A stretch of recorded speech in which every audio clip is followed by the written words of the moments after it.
কনের নাচের ভিডিও দেখে বিয়ে ভেঙে দিল পাত্রের বাবা। সম্প্রতি এমন একটি শিরোনাম সামাজিক মাধ্যমে ব্যাপক আলোচনা, সমালোচনা ও বিতর্কের জন্ম দিয়েছে। তবে একাধিক সূত্র বলছে খবরটি সম্পূর্ণ মিথ্যা এবং উদ্দেশ্য প্রণোদিত। ছড়িয়ে পড়া ওই ভিডিওটি কোনো বিয়ের অনুষ্ঠান নয়, বরং একটি সাংস্কৃতিক অনুষ্ঠানের অংশ, যেটিকে মিথ্যা বিয়ে বিচ্ছেদের ঘটনার সঙ্গে জুড়ে দিয়ে ভাইরাল করা হয়েছে।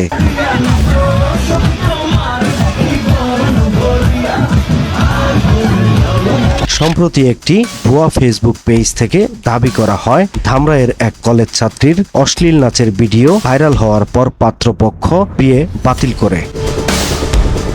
ওই ভিডিওতে দেখা যায় একজন তরুণী মঞ্চে নৃত্য পরিবেশন করছেন, যা দেখে নেটিজেনদের একাংশ কটাক্ষ করতে শুরু করেন। ঘটনাটি সামাজিক মাধ্যমে চরম আলোড়ন সৃষ্টি করে। তবে অনুসন্ধানে জানা যায়, ভিডিওতে যাকে দেখা যাচ্ছে তিনি এই বিয়ের ঘটনার সঙ্গে সম্পৃক্ত নন। এমনকি ধামরাইয়ে এ ধরনের কোনো বিয়ে বিচ্ছেদের ঘটনাও ঘটেনি।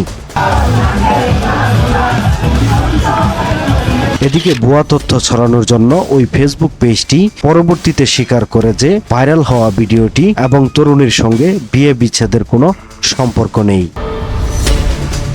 অপরদিকে ইউটিউবার ও কিছু অনলাইন চ্যানেল ইচ্ছাকৃতভাবে ভাইরাল ভিডিওটিকে বিভ্রান্তিকর শিরোনাম ও বানানো সংলাপ সহ ছড়িয়ে দেয়। এতে স্থানীয় এক কলেজ ছাত্রী ও তার পরিবারের মানসম্মান মারাত্মকভাবে ক্ষুণ্ণ হয়।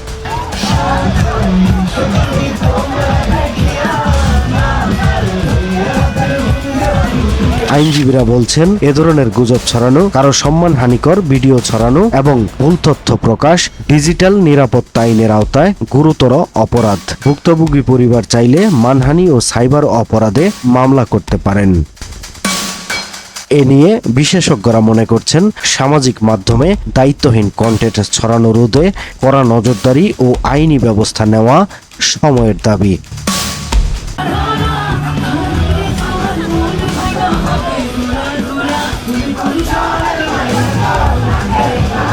সময়ের কলম, নিউজ ডেস্ক।